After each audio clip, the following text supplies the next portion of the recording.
টি-20তে আমরা দেখেছি সাকিব আল হাসান, মুস্তাফিজুর রহমান দুজনই খেলতে নেমেছেন ভিন্ন ভিন্ন ম্যাচে। প্রথমের যে ঘটনাটা ঘটলো, মুস্তাফিজুর রহমান 1 ওভারে 3 উইকেট নিলেন। টি-20তে এবারের মৌসুমে দ্বিতীয়বারের মতো তিনি ওভার হ্যাট্রিক করলেন, ম্যান অফ দ্য ম্যাচ। মুস্তাফিজের ম্যান অফ দ্য ম্যাচ হওয়া। কলকাতা নাইট রাইডার্স কেন তাকে 9 কোটি 20 লাখ রুপিতে দলভুক্ত করেছে, প্রায় 12.5 কোটি টাকায়, এবং কেন তার ফুল সিজন খেলা নিয়ে এত বিতর্ক, এত আলোচনা হচ্ছে, সবকিছুর যৌক্তিকতা প্রমাণ করে দেয়। মুস্তাফিজ পুরো ম্যাচের কাঠামো বদলে দিয়েছেন, তার দলকে জেতাতে বড় ভূমিকা পালন করেছেন। Shakib Al Hasan, what about Shakib Al Hasan? সাকিব আল হাসান যে কাজটা করেছেন, মুস্তাফিজ যেই কাজটা করেছিলেন যেন সেটারই একটা রিপিটেশন। একজন বাহাতি পেসার আর একজন বাহাতি অর্থোডক্স। সাকিব আল হাসান 14 রান দিয়েছেন, 4 ওভার বল করেছেন, 3.5 ইকোনমি, 2টা উইকেট নিয়েছেন।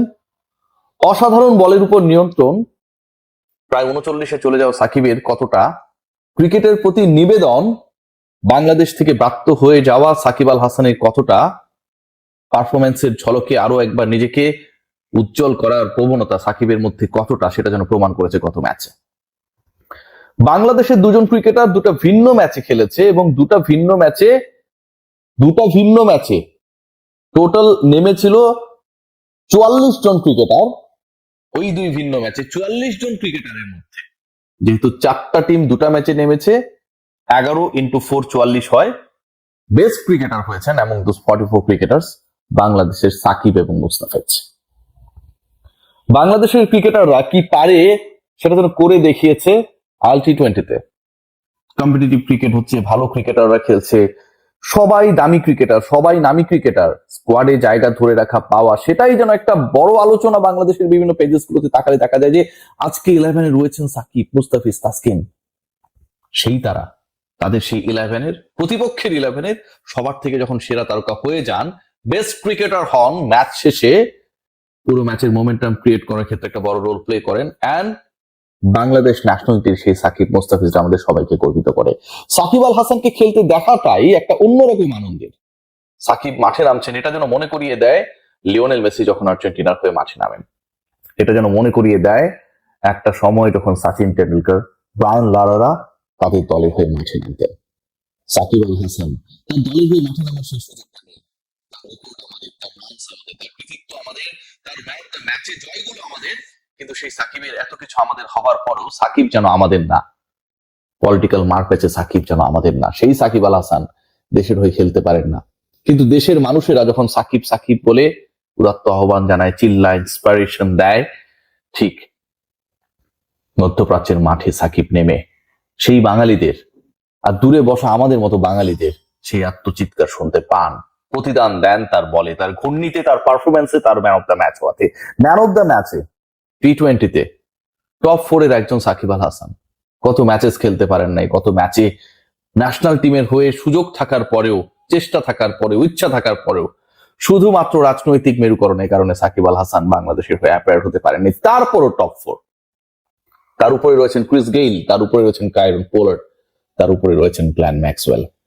তার উপরে যারা রয়েছেন, এই যে 3 জন ক্রিকেটারের নাম বললাম, পোলার্ড, ম্যাক্সওয়েল কিংবা ক্রিস গেইলের কথা, এই 3 জন ক্রিকেটার দুটো ভিন্ন দেশের, ওয়েস্ট ইন্ডিজ অ্যান্ড অস্ট্রেলিয়া। এরপরে নামটা যখন হয় সাকিব আল হাসান, 45টা ম্যাচে ম্যান অফ দ্য ম্যাচ টি-20তে, ঠিক তখন কেমন লাগে আপনার আমার? ঠিক তখন কি আমাদের চোখের সামনে সেই পলিটিক্যাল সাকিব আল হাসান চলে আসেন? সেই সাকিব আল হাসান চলে আসেন যিনি 6 মাস রাজনীতি করেছিলেন। সেই সাকিব আল হাসান চলে আসেন যিনি কথিত, কি বলবো আর, বিভিন্ন মার্ডার কেসের আসামি, এরকম আমরা শুনেছি যে এরকম তালিকাভুক্ত আসামি করা হয়েছে। এই সাকিব আল হাসান ভিন্ন সাকিব আল হাসান, ক্রিকেটার সাকিব আল হাসান, যেই সাকিবকেই আসলে আমরা চিনি, যেই সাকিবকে আমরা চাই, যেই সাকিব আমাদের হয়ে ভিন্ন দলের হয়ে খেললেও যেন পারফর্ম করেন, সেটা পৃথিবীর যে প্রান্তিক হোক না কেন, সেই সাকিবকে খেলতে দেখাটা সত্যি আনন্দের। সেই সাকিব যখন করেন, বোল্ড করেন, সেই সাকিবের বলে যখন কোন একজন ক্রিকেটার স্টাম্প হয়ে যান, সেই সাকিবের সেই উইকেটের উদযাপন যেন 18 কোটি মানুষ যারা খেলাটা দেখে, যারা খবর রাখে, যারা স্কোর আপডেটস দেখে, যারা আমার মতো কন্টেন্ট বানায়, সবাইকে উৎপেলিত করে। মুস্তাফিজ, সাকিব যেদিকে যায়, মুস্তাফিজ যেন তার সবচেয়ে বড় ফলোয়ার। খেয়াল করে দেখবেন যে একটা সময় সাকিব আল হাসান আইপিএল এর নিয়মিত মুখ, সাকিব আল হাসান আইপিএল এ বাংলাদেশিদের মধ্যে সবচেয়ে বেশি উইকেট টেকার, সেটাকে ক্রস করে গেলেন মুস্তাফিজুর রহমান। কলকাতা নাইট রাইডার্স মানে সাকিব আল হাসান, সেখানটাও গিয়ে রেকর্ড পারিশ্রমিকে মুস্তাফিজুর রহমান। আইএল টি20 মুস্তাফিজ এবার একটু এগিয়ে, Mustafiz second highest wicket taker, এক ম্যাচ কম খেলে এক উইকেট কম নিয়ে সেকেন্ড হাইস্ট উইকেট টেকার টুর্নামেন্টে। আর সাকিব আল হাসান আবারও যেন প্রমাণ করে দিলেন যে ডেফিনেটলি ছোট ভাই এগিয়ে গেলেও বড় ভাই পিছিয়ে পড়েছে, সেটা একদম সত্যি না। সো গতকালকের রাত আমার কাছে মনে হয় যে that was a very special night. দিনটা স্পেশাল ছিল কারণ আমাদের সাথে আরো একজন ছিলেন, রিশাদ হোসেন। বিগ ব্যাশে খেলছেন, আইপিএল এ তাকে কেউ ডাকে না, বিপিএল এ থাকলে নিয়মিত একাদশে সুযোগ পান না, কিন্তু সেই রিশাদ বিপিএল এ নিয়মিত একাদশে সুযোগ না পাওয়া রিশাদ অস্ট্রেলিয়ান কন্ডিশনে কম্পিটিটিভ ক্রিকেটে হোবার্ট হ্যারিকেনের হয়ে প্রত্যেকটা ম্যাচেই 11-এ থাকেন। আমাদের ক্রিকেট কাঠামো, থিঙ্কিং, টিম সিলেকশনের সাথে অস্ট্রেলিয়ানদের পার্থক্যটা এখানটায়। তারা রিশাদকে তাদের সবচেয়ে বড় কি মনে করে, আর আমরা রিশাদের মতো ক্রিকেটারদেরকে সবচেয়ে বড় বোঝা মনে করি। খেলায় যখন সমালোচনা হয় সেখান থেকে রক্ষা পাবার জন্য, খেলায় তখন যখন পয়েন্ট টেবিল আমার দলের অবস্থানটা একটু মজবুত থাকে, রিশাদকে তাহলে খেলানো যেতে পারে। ও তো খারাপ করবে ধরে নিয়ে আমরা খেলাই, তারপর রিশাদটা ভালো করে টিকে থাকে, জাতীয় দলে সার্ভিস দেয়, এক বছর সবচেয়ে বেশি উইকেট পায়, ওভার হ্যারিকেন্স এর মতো কম্পিটিটিভ টিমে এভরি ম্যাচেসে 11-এ থাকে, উইকেট নেয়, কিপটেমি করে এবং আমাদেরকে আনন্দিত করে। Shakib, Mustafiz, Taskin, Rishad, they are our pride and definitely I'm very much proud of these guys.